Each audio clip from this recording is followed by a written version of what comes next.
friends. I'm doing another one of those, taking a song that I used to love and didn't know had a music video and checking out the music video. And this is actually partially because of the Lady Gaga reaction I did, because someone in the comments for Bad Romance mentioned that the person who directed that video directed like most of the Hunger Game movies. So I was curious, so I looked them up.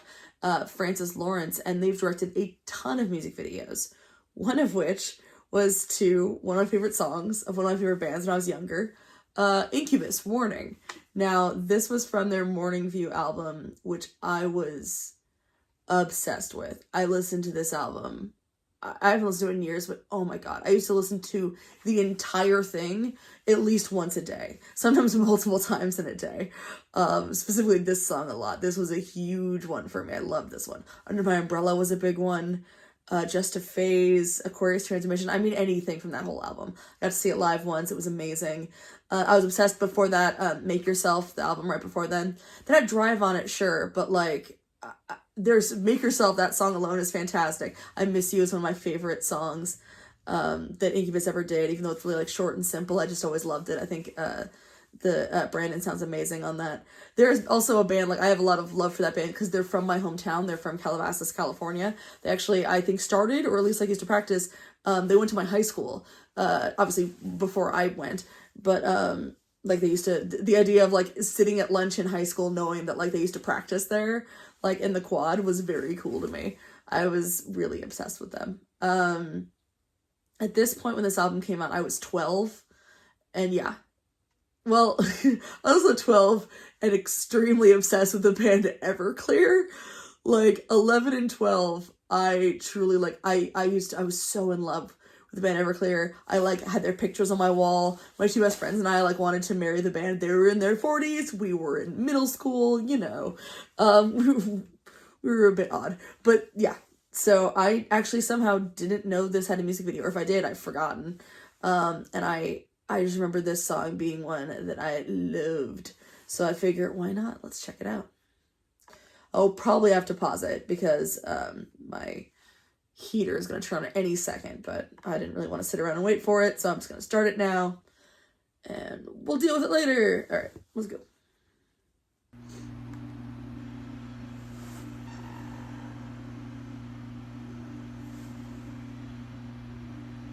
Bet your eyes, girl, be otherworldly. Count your blessings, seduce a stranger. What's so wrong with being here? Sorry, it's just been so long since I've heard this. I'm having like a lot of emotions. It's been so long. And I was in love with this lead singer as well. In fact, when I used to work at Barnes & Noble in my hometown, he would come in sometimes and buy, like, art magazines and whatnot. And I was always like, I never said anything because I was very much not that person. But I would just kind of fangirl quietly to myself before I figured out I was extremely gay. But I can still think boys are cute. Yeah, no, I was so in love with him.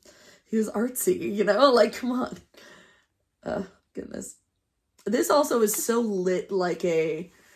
I feel like early mid-thousands rock videos tended to kind of have this filter to their lighting. I'm not quite sure why. It was a lot of grays and like browns and sometimes blues. Everything just kind of looked like this. Not blue, but blues were, I guess, more like late 90s.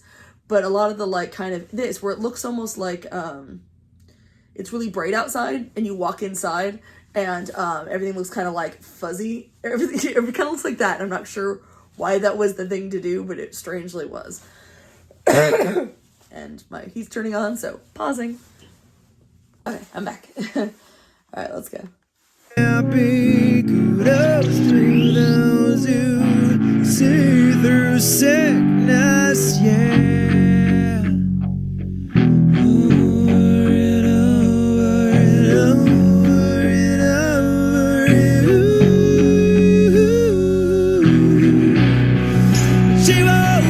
Funny about that.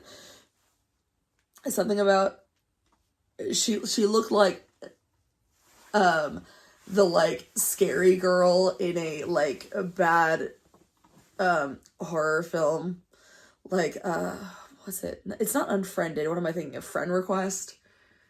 I think that's the one I'm thinking of. Where, like, with the no eyebrows and everything. She looks like the villain of a bad January horror film. Which is not necessarily... Okay, January horror films being a nickname for, like, it used to really be more the case that, like, if it was a good horror film, you'd save it till, like, September or October for it to come out. This is my movie rant of the day. And if it sucked and you knew it was going to suck as a company, you'd chuck it in, like, you know, January. But that's not really the case anymore. I feel like there's still some decent horror films coming out in January. But still, I still call them January horror films. Those ones that are incredibly forgettable.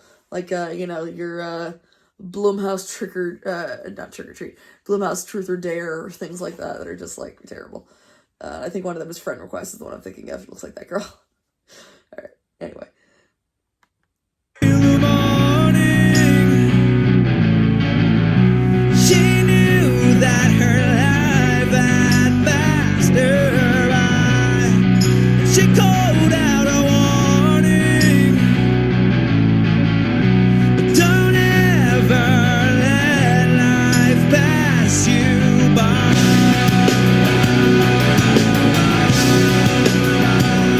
Wait, when I cut to her close up, look, her teeth were gone. Girl, alright, you have teeth. I'm looking at them. You got teeth. Where'd your teeth go? No teeth. I don't think. That looks insane.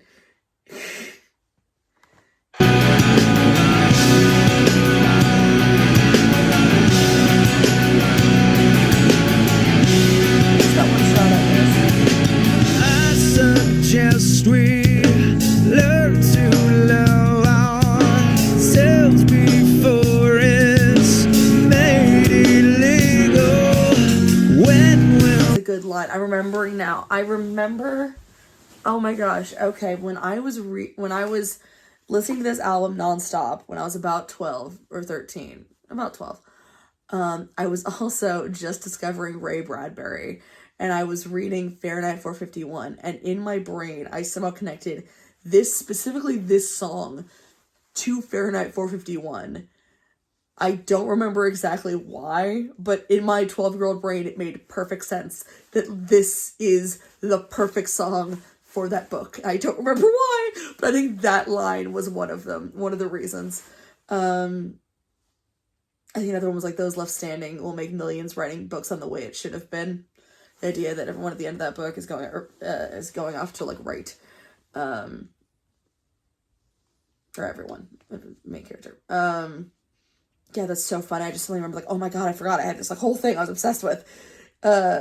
Although so far, the films that this music video are making me think of, again, everything still looks very overcast. We've got her saying, what was it, 1024? I don't know what that means. I don't know if it has a significance. Maybe it's biblical. I have no idea. But the idea of,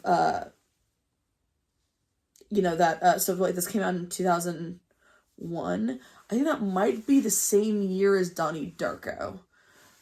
Which is what my brain would have gone to, because I saw Donnie Darko, I think, in, like, 8th grade. I was so deeply in love with that movie. I saw it maybe a little bit before I probably should have, but I was really, really in love with it. I was the weird kid who, like, I would sneak watch movies all the time. My parents said I couldn't see, but I wasn't sneak watching, like, some raunchy comedy or some, like, horror film. I was sneak watching, you know, Being John Malkovich, Donnie Darko, American Beauty, and, like, Dogma were the biggies that I was, like, desperately wanted to see and was told I couldn't, and went and snuck in and watched them anyway. So I was very, very into Donnie Darko. But the whole idea of whether it's 1024, I assume that's the moment she's giving these warnings, and that he's given time written on his arm when the world's gonna end. That movie, you know, I've seen that movie since I've grown up a bit. It's a little pretentious, but I still think it's quite good. I do. I still think it's worth watching 100%. And I've even come to appreciate the director's cut quite a bit. It's got its own vibe for sure. The other thing this movie is, or this thing is making me think of, oddly enough, is Fight Club. Another book I was really obsessed with, but not at this time, a couple years later. In high school, all I would do was read Kurt Vonnegut and Chuck Palahniuk just back to back, just like flip whoever I was reading. This is giving me a lot of nostalgia I wasn't prepared for. But the idea of one of the kind of catalysts that led to Chuck Palahniuk writing that book that Fight Club's based on is he went camping with his friend one long weekend, and when he was working an office job and got like the shit kicked out of him, he got in a big fight in the woods, and he came back to work just fucked up. And the idea that like no one would make eye contact with him and nobody asked him what was wrong, and he was fascinated by that idea that like no matter if you can do something or look a certain way in these kind of settings and no one will really say anything. They don't quite know what to do with you. The idea of her going to these places, and it took finally, like, she's standing there, she clearly doesn't work there. Finally someone came up to ask her what was up, and she screams like that. Everyone stops and looks, but it's not like anyone makes her leave. No one quite knows what to do with when confronted with something like that. I think is interesting. Okay, anyway, enough babbling. That was a little bit of free associating. That's what half these things are, just me free associating. But whatever. It's made illegal. When will we learn? When will we change? Just in time to see it all calm down. Those left standing will make millions, writing books on the way it should.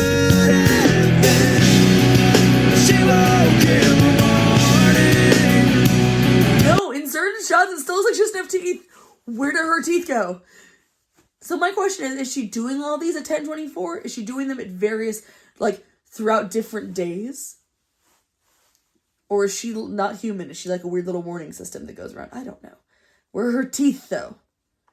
She knew that her life had passed her by, and she called out a warning. Don't ever let life pass you by. Floating in this cosmic. That was it. It was this outfit that I was in love with. Something about a guy like that and like a skinny tie was just like everything to young me. It's so funny to think about now as a grown ace lesbian. Oh my gosh. I mean, he's got long enough hair. He's androgynous enough. It's just very funny. Floating in this cosmic jacuzzi, we are like frogs oblivious. I always love that in Incubus's music. This kind of weird sort of noises they put in always sound very cool to me. Oblivious.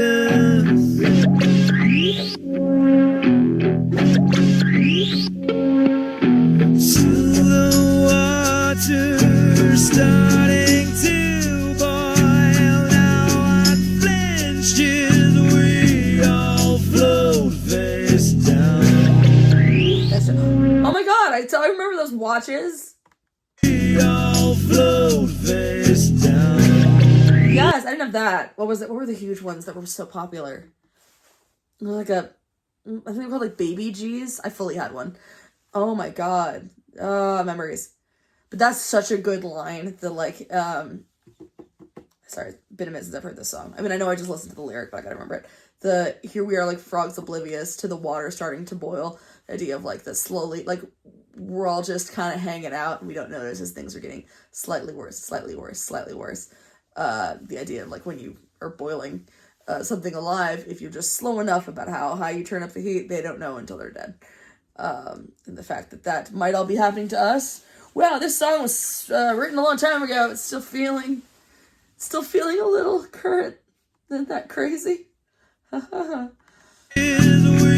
all float face down.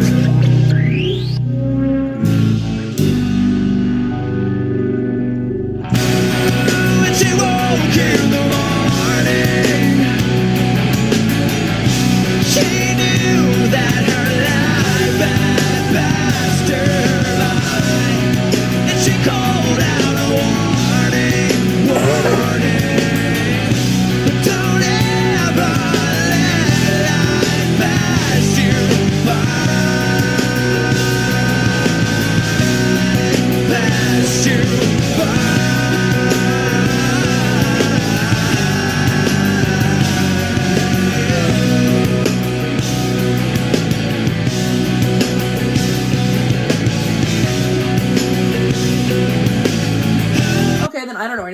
maybe does 1024 have a biblical significance, because clearly that's like, I'm assuming meant to be a reference to like, I guess, being raptured. Or maybe not. Maybe it's not biblical. Maybe it's just everyone disappears. Or disintegrates. I didn't see dust. I'm going to say disappears. That's interesting. So she screams before 1024 is the time that it happens, much like with Donnie Darko. Okay, interesting. I thought she was like screaming at 1024.